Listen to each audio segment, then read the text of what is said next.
جاءتهم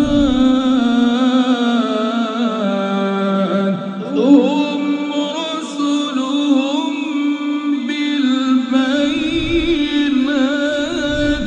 وبالزبر وبالكتاب المنير.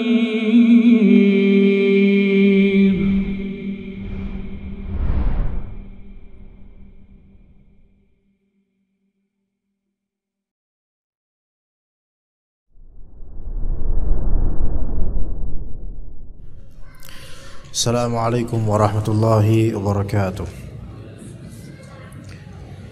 Innal hamdalillah nahmaduhu wa nasta'inuhu wa nastaghfiruh wa na'udzu billahi min shururi anfusina wa sayyiati a'malina. May yahdihillahu fala mudilla lahu wa may yudlil fala hadiya lahu. Asyhadu an la ilaha illallah wahdahu la syarika lahu wa asyhadu anna Muhammadan 'abduhu wa rasuluhu la nabiyya ba'dah. Suara kedengeran ikhwan? Kedua suara kedengeran? Kurang? Saut. Ini suaranya kedengeran enggak? Fa inna asdaqal hadithi kitabullah wa khairal hadi hadi Muhammadin sallallahu alaihi wasallam wa syarral umuri muhdatsatuha fa inna kulla muhdatsatin bid'ah wa kulla bid'atin dhalalah wa kulla dhalalatin finnar. Amma ba'd, kita lanjutkan kajian kitab Mukhtasar Jami' al-Ulum wal Hikam. Kitab Jami' al-Ulum wal Hikam karya Ibn Rajab al-Hanbali dan diikhtisarkan oleh Dr. Ahmad bin Uthman al-Maziyad hafizahullah. Masih kita di hadis al-khamis, hadis yang kelima dari Al-Arba'in An-Nawawiyah, yaitu hadis yang masyhur berkaitan dengan larangan berbuat bid'ah. Hadis Aisyah dengan dua versi yang serupa dari segi makna, yaitu man ahdatha fi amrina hadza ma laysa minhu fahuwa radd, dan juga man amila amalan laisa alaihi amruna fahuwa radd. Kita telah membahas sedikit dari penjelasan hadis ini. Kita lanjutkan insyaallah taala syarah dan penjelasan seterusnya dari Ibn Rajab al-Hanbali rahimahullah. Syarah hadis. Berkata Ibn Rajab rahimahullah, هذا الحديث يدل بمنطوقه على أن كل عمل ليس عليه أمر الشارع فهو مردود. Hadis ini menunjukkan dengan mantuknya, dengan lafalnya, menunjukkan bahwasanya segala amalan yang tidak, ya secara zahir lafal yang terucap menunjukkan bahwa setiap amalan yang tidak ada amrnya, tidak ada perintahnya oleh asy-syari'. Syari' suatu istilah, ya, syari' pembuat syariat atau peletak syariat. Pada asalnya syari' itu adalah Allah Azza wa Jalla. Namun dalam usul fiqih, istilah syari' ini yaitu dikenal maksudnya adalah Allah dan Rasulnya, karena inti dari atau maksud dari atau konsekuensi maksud dari syari' adalah wahyu, dan wahyu itu Al-Quran dan As-Sunnah. Maka asy-syari' yaitu Allah dan Rasulnya. Maka setiap amalan yang tidak ada perintahnya dalam Al-Quran atau As-Sunnah, maka ia tertolak. Wa yadullu bimafhumihi ala anna kulla amalin alaihi amruhu fahuwa ghairu mardud. Dan sebaliknya, dari yang terpahami darinya, mafhum, jadi ada mantuk dan ada mafhum. Mafhum yang dimaksud di sini adalah mafhum mukhalafah, pemahaman terbaliknya adalah bahwasanya setiap amal yang didasari oleh perintahnya maka ia tidak tertolak, diterima. Lawan dari ditolak adalah diterima. Lawan dari amalan yang tidak ada dasarnya adalah amalan yang ada dasarnya dalam Islam. Ini yang disebut mafhum mukhalafah. Mafhum mukhalafah. Contoh lain dari mafhum mukhalafah, kata Nabi sallallahu alaihi wasallam, "Man yuridillahu bihi khaira yufaqihu fid din." Siapa yang Allah Ta'ala inginkan padanya kebaikan, maka Allah Ta'ala akan buat dia paham akan agama. Pemahaman terbaliknya adalah siapa yang tidak paham akan agama, maka Allah tidak menginginkan pada orang ini kebaikan. Ini yang disebut mafhum mukhalafah. Ya. Kemudian kata Ibnu Rajab rahimahullah, wal muradu bi amrihi ha huna dinuhu wa syar'uhu. Yang dimaksud dengan kata al-amr di sini adalah agama dan syariatnya. Persis seperti yang dimaksud dalam riwayat lain dengan lafal man ahdatha fi amrina hadza lama laysa minhu fa huwa radd. Siapa yang mengada-ngadakan dalam amrina, dalam agama ini, dalam syariat ini, mengada-ngadakan yang tidak bukan dari bagian dari syariat, bukan bagian dari agama, tapi disempalkan, diselipkan dan di atas namakan agama, maka ia tertolak. Maksud dari tertolak apa di sini? Yaitu ditolak oleh agama, tidak makbul, tidak diterima amalannya dan tidak ada pahalanya, bahkan berkonsekuensi dosa yang boleh jadi dosa besar. Ya. Dan zaman sekarang ikhwas sekalian, betapa banyaknya orang menunggangi agama untuk kesuksesan politik misalnya, untuk kesuksesan namanya, popularitasnya, hartanya, penghasilannya, menunggangi agama. Sehingga kekacauan istilah ulama pada zaman sekarang adalah ketika ulama tersebut adalah penjilat, maka bagi para penjilat yang serupa dijulukilah ulama. Tapi ketika ada ulama tersebut bermental anti pemerintah, maka bagi rakyat yang serupa dengannya pemikirannya akan disebut ulama. Ketika ulama A pintar orasi untuk menentang penguasa, maka bagi para penentang penguasa inilah ulama. Barometer ulama sekarang sudah begitu rancu dan kacau. Artinya apa? Simpelnya, barometer ulama bagi banyak orang adalah sesuai hawa nafsu orang yang menyebutnya ulama.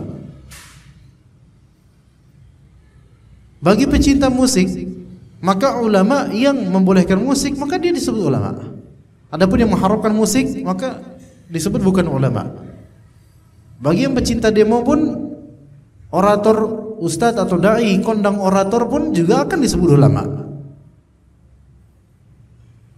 Jadi barometer dan batas ulama itu apa sekarang gitu loh. Ya.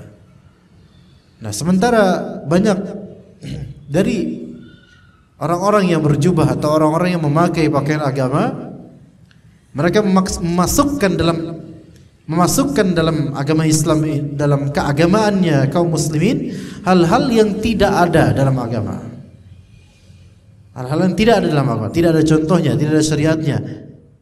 Mungkin dialah yang mempionirkannya atau mengikuti jalan-jalan orang-orang yang tersesat di zaman lampau, dimasukkan ke dalam agama ini.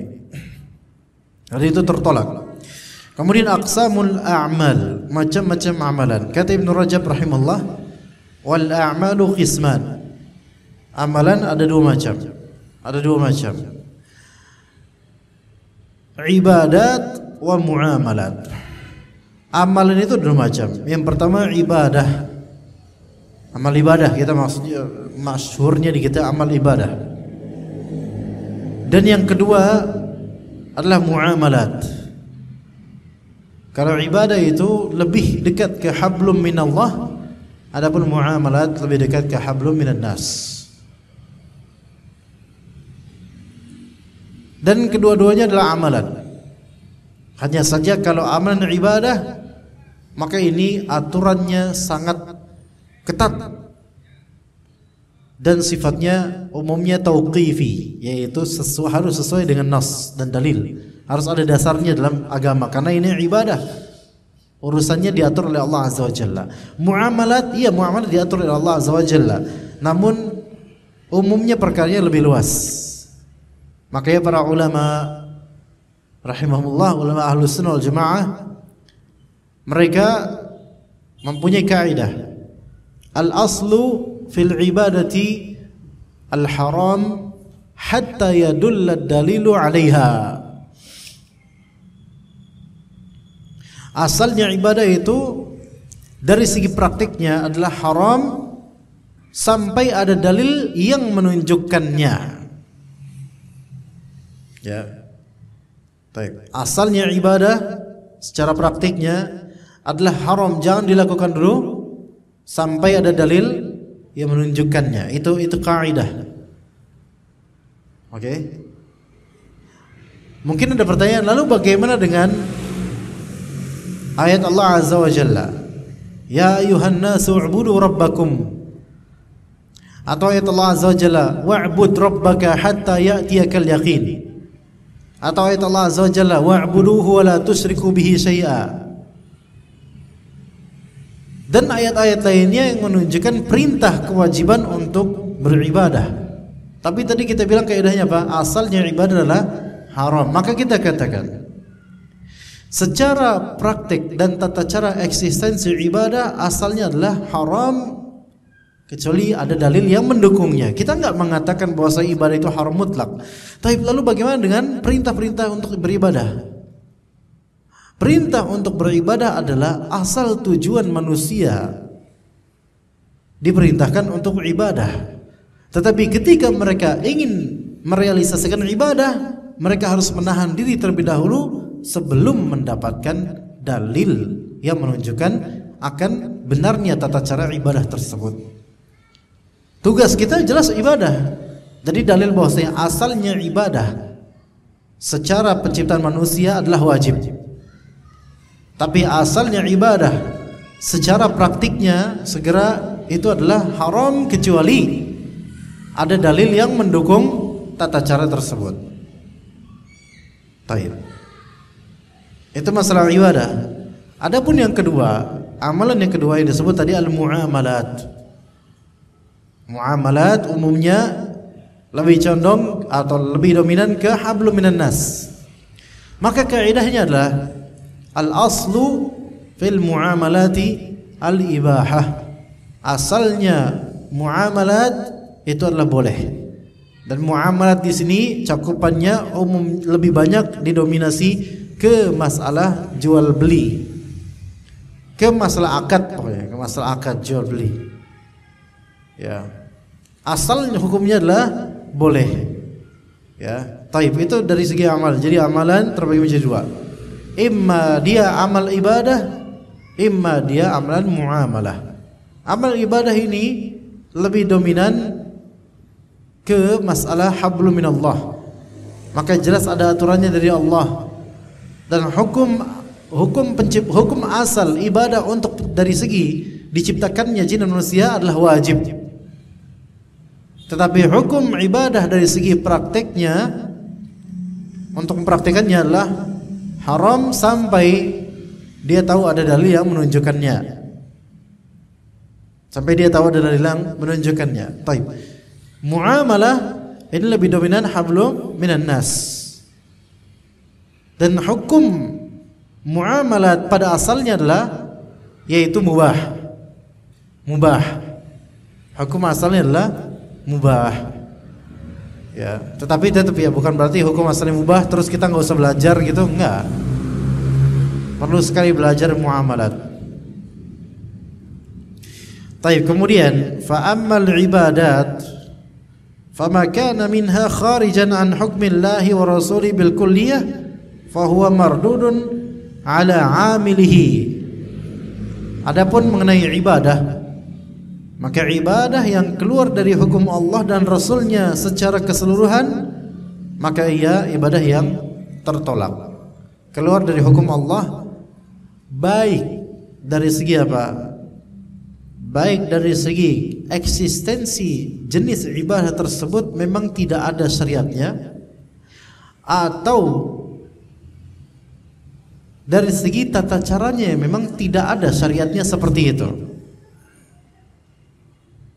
Baik dari segi eksistensi ibadah tersebut memang tidak ada syariatnya, atau dari segi tata caranya, ya, maka itu tertolak. Dan kemudian di sini katakan wa 'amiluhu yadkhulu tahta qawlihi am lahum syuraka'u syara'u lahum minad dini ma lam ya'zam bihillah. Dan pemiliknya itu orang yang melakukan ibadah yang tidak ada dasar dalam Islam, itu masuk dalam firman Allah yang maknanya apakah mereka mempunyai sekutu-sekutu, sembahan-sembahan selain Allah yang mensyariatkan untuk mereka agama yang tidak diizinkan oleh Allah Azza wa Jalla. Ini tidak ada contohnya. Tapi begitu. Bagaimana di sini dengan bentuk taqarrub ila Allah? Dikatakan di sini, "Faman taqarraba ila Allah bi'amalin lam yaj'alhu Allah wa rasuluhu qurbatan ila Allah, fa'amaluhu batilun mardudun alaih." Maka barang siapa yang bertaqarrub, mendekatkan diri kepada Allah dengan suatu amalan yang tidak ditetapkan oleh Allah dan Rasulnya sebagai bentuk taqarrub kepada Allah, maka amal tersebut adalah batil dan tertolak. Ana ulangi, ini penting sekali kaidah ini. Siapa yang berusaha mendekatkan diri kepada Allah, yaitu beribadah, bertaqarrub, mendekatkan diri kepada Allah dengan suatu amal yang tidak ditetapkan oleh Allah dan Rasulnya, tidak ada amal itu, dan dia menganggap itu sebagai bentuk taqarrub dan mendekatkan diri kepada Allah, maka amal tersebut batil dan tertolak. Artinya tidak ada dalam agama ini, tidak ada dalam syariat ini, baik secara perbuatannya zat atau secara tata caranya. Tapi sekarang lihat, merupakan kebiasaan orang-orang yang alim atau saleh di zaman jahiliyah, yaitu mereka melakukan yang namanya ta'abbud atau tahannuts. Ta'abbud atau juga disebut tahannuts. Apa itu ta'abbud dan tahannuts?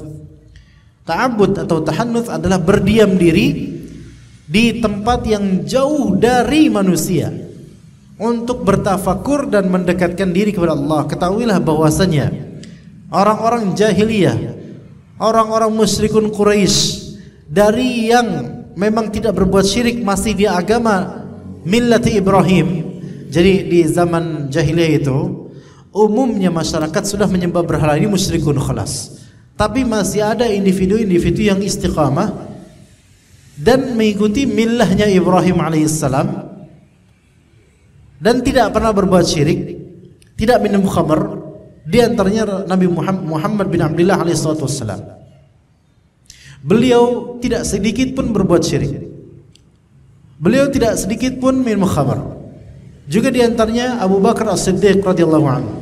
Tidak pernah berbuat syirik, tidak pernah menyembah berhala maksudnya, dan tidak pernah minum khamr. Dan itu di masa jahiliyah. Nabi SAW belum diutus sebagai nabi. Taib. Maka kebiasaan orang-orang saleh ketika itu, orang-orang yang masih mengikuti milah Ibrahim, ketika mereka ingin tafakkur dan mendekatkan diri kepada Allah, di antara bentuk ta'abbud atau tahannuts mereka adalah pergi ke di antaranya gua, yang kita juga sebut Ghar Hira atau Gua Hira. Maka Nabi SAW ke sana untuk berdiam diri dan merenung. Taib. Apakah itu perbuatan yang tidak ada syariat? Dulu ada syariatnya mungkin, karena itu turun temurun. Dan dulunya ada Nabi Ibrahim, Nabi Ismail, keturunannya, kemudian orang-orang Arab ini, mungkin itu adalah sisa atau bekas dari millah Ibrahimiyah dahulu kala. Dan memang ketika itu orang-orang ketika itu tidak mengenal syariat, kecuali yang tersisa saja. Di antaranya haji, tawaf, itu masih ada sisa-sisanya itu. Orang-orang jahiliyah di masa jahiliyah sebagian tawaf, dan sebagian dari mereka orang-orang penduduk Mekah itu bahkan laki atau perempuannya tawaf dalam keadaan telanjang. Tapi minimal intinya mereka itu masih ada sisa bekas dari agama milah Ibrahimiyah itu ada. Ya. Kemudian turunlah wahyu. Diangkatlah Muhammad bin Abdullah SAW menjadi seorang nabi ketika apa? Ketika turun wahyu Iqra bismi rabbikal ladzi khalaq. Oke. Kemudian pulang dan bergumul ditenangkan oleh Khadijah radhiyallahu anha, dan turunlah wahyu apa? Ya ayyuhal muddathir. Maka ketika turunnya wahyu al-muddathir akhirnya apa? Ternobatkan sebagai rasul dalam jangka waktu singkat.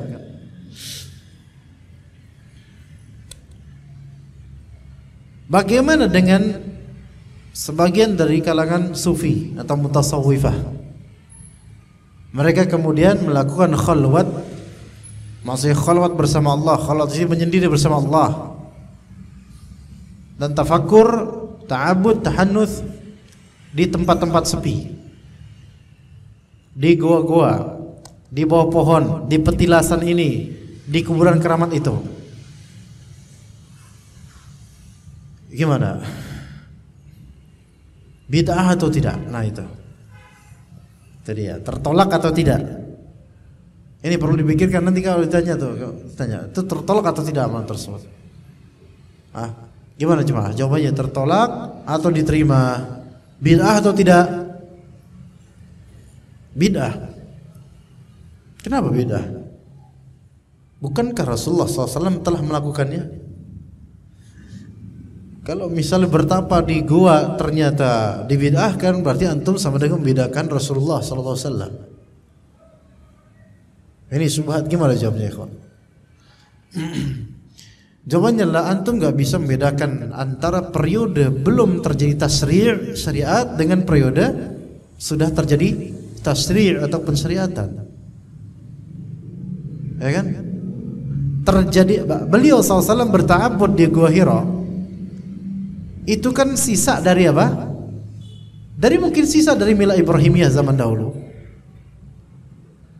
Kalau memang itu sisa syariat lampau, udah biar ini itu lakukan lampau. Dan itu bukan bid'ah di zaman itu. Yang bid'ah di zaman itu jelas menyembah patung dan seterusnya, jimat-jimat itu bid'ah. Dan sampai sekarang juga bid'ah itu. Ketika Nabi diutus sebagai Nabi dan Rasul, fix ya, menyebarkan agama Allah Azza wa Jalla, tidak pernah sekalipun Rasulullah melakukan itu lagi. Artinya itu sudah syariat yang dimansukh. Kalau memang itu adalah syariat ya dulu ya, dimansukh, dihapus, khalas. Bisa dipahami sini kawan. Maka tidak ada lagi perbuatan itu dalam Islam, dan tidak diizinkan, tidak dicontohkan, tidak diterapkan, khalas. Nabi SAW tidak pernah menganjurkannya atau memerintahkannya baik secara lisan atau melakukannya secara perbuatan setelah menjadi Nabi. Betul tidak?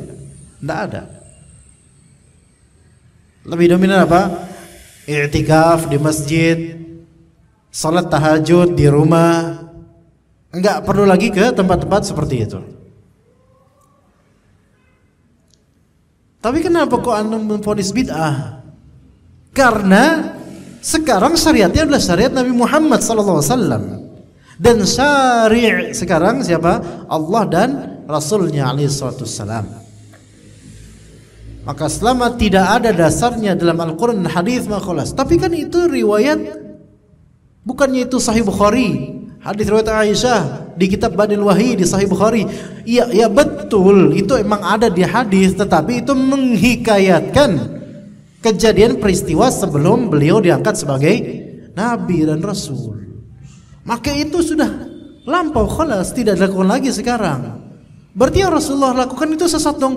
Kalau dilakukan sekarang oleh antum sesat, ketika itu Rasulullah melakukannya tidak sesat. Kenapa? Karena itu mungkin saja baqaya dan sisa-sisa dari peninggalan milah Ibrahimiyah ketika itu. Dan ketika itu memang belum dibebani syariat seperti sekarang. Dan Rasulullah SAW tidak akan melakukan dosa-dosa kecil, besar atau fahisyah sebelum beliau diutus sebagai Nabi SAW. Gak mungkin. Semua Nabi rata-rata tidak akan melakukan dosa besar, ya, walaupun sebelum diutus. Oke. Jadi orang-orang yang mendekatkan diri kepada Allah dengan cara berdiam diri di gua, di pohon keramat, pohon beringin, petilasan dan seterusnya, dan kuburan keramat, mereka dengan alasan taqarrub ila Allah, maka amalan ini adalah amalan apa? Bid'ah. Karena tidak ada tuntunannya dalam Islam. Lebih diperburuk lagi kalau ditambah dengan iming-iming kesaktian supaya jadi pendekar dan seterusnya, maka ini lebih lebih berlipat lagi keburukannya. Ya. Maka amalan tersebut batil dan tertolak. Daripada diam, nggak ada HP, nggak ada apa di goa, mendingan ke majelis ilmu. Ya enggak? Duduk, nggak apa-apa diam terus, habis itu nunduk dengan tawadhu, tidur. Ini nggak apa-apa, dapat pahala. Beneran tidur di majelis ilmu dapat pahala, tetap dapat pahala. Insyaallah, ya. Boleh jadi orang yang makin tidur makin ikhlas dia, ya. Sampai membenamkan dirinya di karpet misalnya. Wah, masya Allah. Tetap dapat pahala. Ya. Dalam hadis Nabi SAW, orang ya nggak ada niatan, nggak ada kepentingan pengen ngaji, tapi ikut nyimak terus diem aja gitu, itu dapat keberkahan, dapat pahala. Itu teman yang tidak membahayakanmu, kata Nabi SAW. Makanya para ulama, sebagian ulama mengatakan, di antara amalan yang berpahala tanpa niatan adalah antum duduk di majelis ilmu, walaupun gak niat nuntut ilmu, cuman ya pengen duduk aja, duduk, tetap dapat insyaallah, ya. Daripada seperti itu, udah tertolak dosa lagi, ya. Kemudian dikatakan oleh Ibnu Rajab, wa huwa syabihun bihalin alladzina kanat salatuhum 'indal baiti muka'an wa tasdiyah. Dan keadaan mereka itu seperti orang-orang jahiliyah yang sembahyang mereka di hadapan Baitullah hanya dengan siulan dan tepuk tangan. Wa hadza kaman taqarraba ila Allah ta'ala bi sama'il malahi aw birraqsi. Dan ini juga seperti orang yang mendekatkan diri kepada Allah dengan mendengarkan musik atau dengan tarian. Wa ma asbaha dzalika min al-muhdatsati allati lam yasra' Allahu wa rasuluhu at-taqarrub biha bil kulliyah. Serta perbuatan-perbuatan mengada-ngada semacam itu yang tidak pernah disyariatkan oleh Allah dan Rasulnya sebagai bentuk taqarrub secara total dengan musik. Apa hukumnya nasyid dengan musik? Nasyid atau semacamnya dengan aransemen musik atau dengan iqa', namanya ada iqa'. Itu apa ya namanya, dia synth namanya, apa nih? Anda nggak tahu lebih tepatnya. Jadi dia bukan instrumen seperti gendang, drum, gitar, bass, bukan, tetapi dia adalah settingan di apanya itu saya nggak tahu. Cuman suaranya itu adalah suara efek gitu loh. Paham nggak? Kadang suara efeknya itu seperti berupa akapelanya orang bareng-bareng gitu, tapi bukan orang gitu loh. Mungkin di setting di keyboard sepertinya, ya. Dan itu tetap itu musik. Sebagian nasyid, ya, seperti Misyari Rasyid misalnya, sebagian nasyidnya pakai musik. Mungkin musiknya bukan berupa drum, bukan. Tapi musiknya berupa, ada dua kemungkinan. Imma dengan synth seperti itu, apa ya, mungkin semacam keyboard atau apa, dan ketika nyanyi itu nanti ada back soundnya, dan back sound ini menyerupai seorang tapi dia bukan seorang. Ini termasuk musik. Itu satu. Kedua, yaitu apa namanya, yang pakai mulut tapi berupa suara gendang atau rebana, pakai mulut tapi ya. Beatbox ya. Beatbox. Iya. Sebagian nasyid pakai beatbox. Itu mulut tapi dengan suara mirip instrumen musik. Ini memang secara praktek bukan suatu instrumen musik, tapi secara musyabahah, keserupaan, ini adalah bentuk tasyabbuh, menyerupai. Dan ini juga hal yang terlarang, bahkan bisa jadi lebih buruk. Kenapa? Karena walaupun cuma dangdung, lidah ini ma yalfidhu min qaulin illa ladaihi raqibun atid.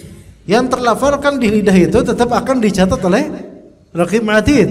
Apa nanti catatannya dangdung tungtang tingtung dari mulutnya nih? Kira-kira akan dilaporkan enggak? Dilaporkan.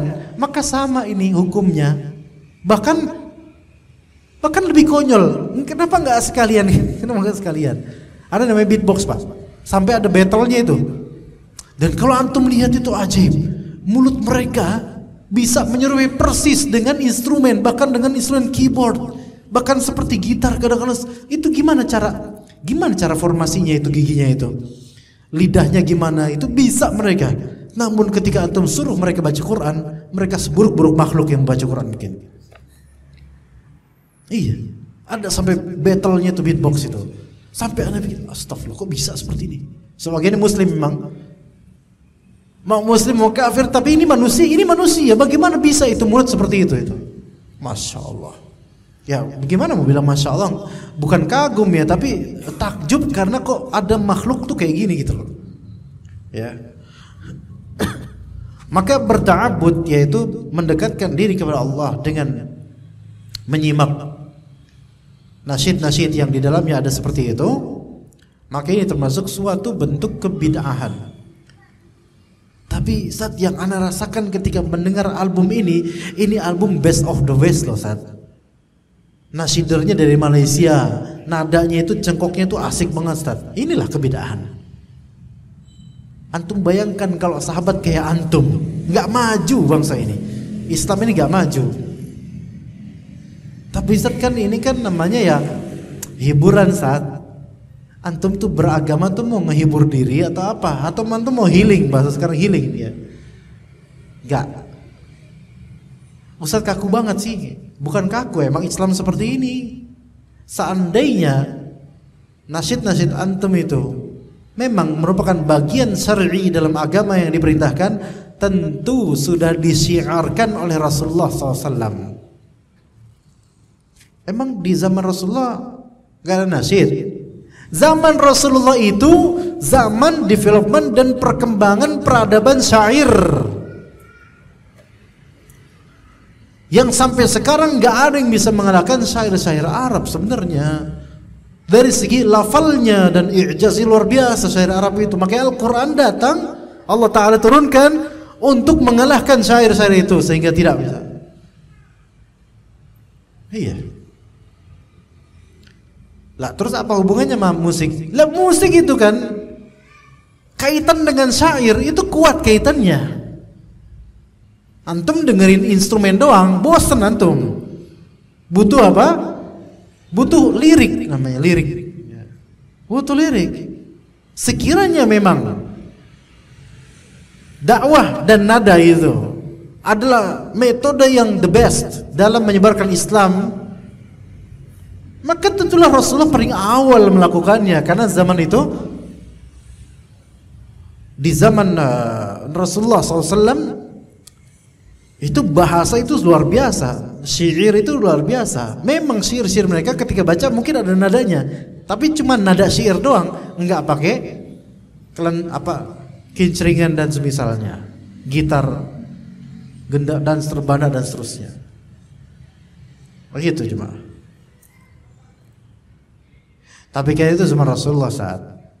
Kita kan zaman ketika orang itu heterogen, pemikirannya beragam dan seterusnya. Mau di zaman kapanpun, metode dakwah Rasulullah SAW adalah yang terbaik. Justru karena kita memperbanyak varian cara dan memperbaharui agama ini dengan hal yang tidak ada dasarnya, justru itulah yang membuat agama ini, Islam ini jadi banyak rasanya. Versi Betawi kayak gini, versi Sunda kayak gini, dan seterusnya. Nanti Jawa misalnya ada nasyid angklungan, Sunda ada nasyid kecapian, Betawi ada nasyid ondel-ondelan, dan seterusnya. Ya. Atau dengan tarian, dakwah dengan nari. Sampai bikin video klip tuh. Nasyid plus nari dengan aransemen musik. Sampai gini-gini, ya. Abu Bakar, Umar, Utsman, Ali ngumpul berempat lagi gini-gini. Kira-kira gimana? Wibawanya ada enggak? Enggak ada wibawanya jemaah sekalian. Tapi ini justru pesantren-pesantren tradisional dan sebagian pesantren yang mengajarkan santri-santrinya supaya kayak gitu. Supaya naik ke pentas kemudian ya Allah mempura-purakan doa dengan atas nama nasyid, nada dan dakwah dan seterusnya. Allah musta'an. Ya, berakting dalam berdoa. Seolah-olah enggak perlu ada acting dalam doa. Khalas antum serahkan kepada Allah Azza wa Jalla. Jadi seperti itu efeknya.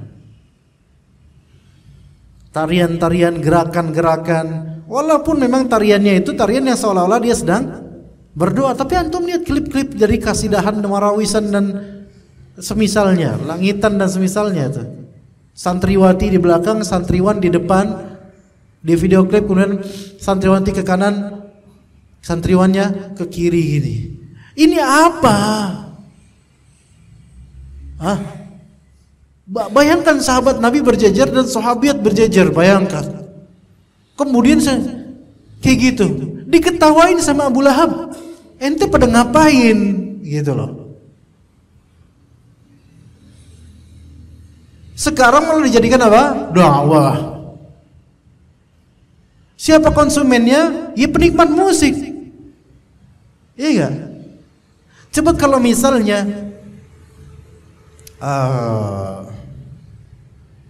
misalnya lagu-lagu kasidahan itu atau apa sih namanya? Pokoknya lagu kayak gitulah, selawatan yang ada instrumen musiknya. Lagi dengerin enak nih, ilangin instrumennya, cuman karaokean suaranya doang. Ah, gak enak, masa gini doang, sepi banget gitu. Karena apa? Sejatinya orang pada hakikatnya setan pertama akan bisikan, ayo selawatan, ayo kasidahan, indah loh, itu kan selawatan berpahala. Itu dulu nanti. Lama-lama yang tercandukannya bukan selawatannya sebenarnya, tapi aransemennya. Sehingga tanpa aransemen dia nggak mau dengerin. Beneran, jadi kayak gitu. Yakin deh. Iya, seperti itu. Dan Islam ini, wallahi, saya yakin, wallahi tidak akan sukses kalau dakwah itu dengan nada seperti dan nada instrumen, wallahi nggak bakal sukses. Tapi sebagian dari sunan itu kan mereka lagi-lagi tuh alasannya gitu tuh. Sunan apa gitu? Dakwahnya pakai itu karena untuk memborok bermasyarakat. Nabi antum siapa? Gitu loh. Sunan fulan. Apakah sunan ini lebih hebat gitu dibandingkan Rasulullah SAW? Rasulullah kan di Arab, Ustaz. Kalau ini kan di Nusantara, makanya cara dakwahnya beda. Emang di zaman Rasulullah nggak ada rebana, nggak ada ini? Sama, ada. Bisa aja Rasulullah SAW minta sama Allah kemudian bikin instrumen misalnya, tapi enggak ada. Dan juga sunan yang mungkin yang katanya mempopulerkan dakwah dengan cara instrumen itu enggak disetujui oleh sebagian sunan lainnya dalam dokumentasi. Bahkan dikatakan ini bid'ah, jangan. Jadi bukan hal yang disepakati oleh para sunan. Atau sunan wali, para wali songo, enggak semuanya. Ya. Begitu jemaah sekalian. Coba sebutkan aja dakwah yang sukses membuat para hafiz Quran mutqin dan para pengamal sunnah mutqin dengan adanya nada dan dakwah. Enggak. Malah mereka sibuk dengan fokus nada, sibuk dengan undangan sana sini selawatan. Lihat aja beberapa keluaran dari pesantren yang sibuk ngisi selawatan sana sini. Antum tanya hafalan mereka, antum tanya ilmu mereka secara detail. Mereka seperti orang yang sudah seperti apa?